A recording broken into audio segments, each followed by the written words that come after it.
Assalamualaikum warahmatullahi wabarakatuh. Waalaikumsalam warahmatullahi wabarakatuh. Assalamualaikum warahmatullahi wabarakatuh. Waalaikumsalam warahmatullahi wabarakatuh. Alhamdulillah, alhamdulillahi rabbil alamin. Wabihi nasta'in ala umuri dunya waddin wa ala alihi wa ashabihi ajmain.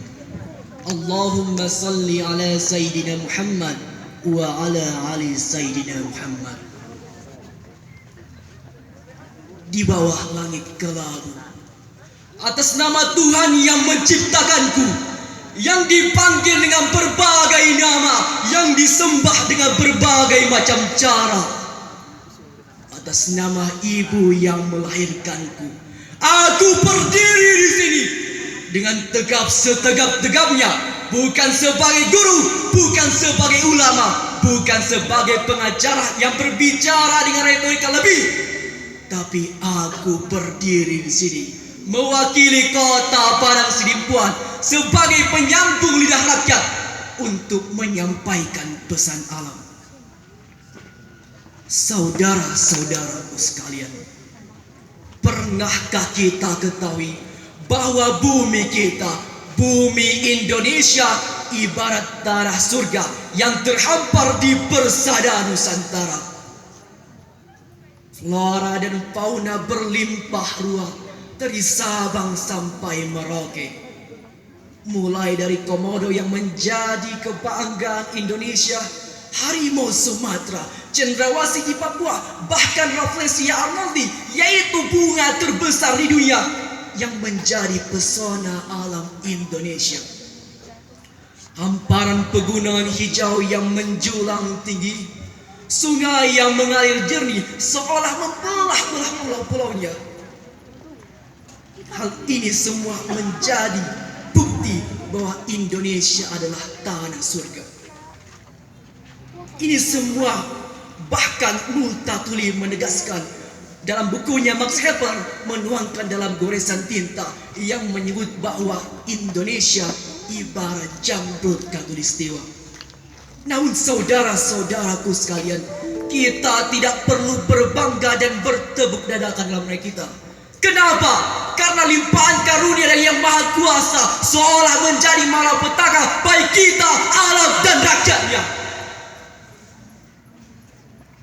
Pada tahun 1830, pada masa kolonialisme Belanda, pada masa berlakunya sistem tanah paksa dan eksploitasi alam yang ditunggangi oleh rezim yang membuat rakyat menderita dan sengsara, seolah bagai realita yang terjadi hari ini, di bawah terang benderangnya matahari dan kilau gemerlapnya lampu di malam hari, aku menyaksikan sendiri orang-orang yang tak berbudi pekerti dan pemangku kekuasaan di negeri ini ibarat racun yang menggerogoti, dengan serakahnya menodai, menggunduli dan mengeksploitasi alam ini. 26 Maret 2017 di kota Padang Sidimpuan terjadi banjir bandang menghantam rumah warga, melenyapkan nyawa, meneteskan darah dan air mata. Akibat siapa? Itu semua terjadi akibat ulah para penguasa yang setidak-tidaknya yang salah menggunakan kekuasaan mereka. Hadirin, begitu juga contohnya seperti petani salak di Kabupaten Tapanuli Selatan. Mereka mengalami penurunan hasil panennya akibat tambang emas yang berdiri megah di daerah itu. Begitu juga dengan Danau Toba, danau terluas di Indonesia, ikon Sumatera Utara, mengalami penurunan permukaan air akibat kepentingan kapitalis yang hanya ingin memperkaya diri mereka sendiri.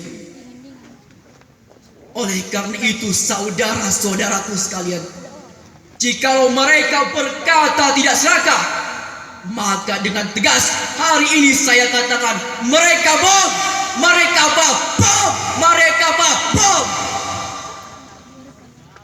Maka saudara-saudaraku sekalian, ini semua menjadi potret nyata kesuaian mereka terhadap alam raya kita.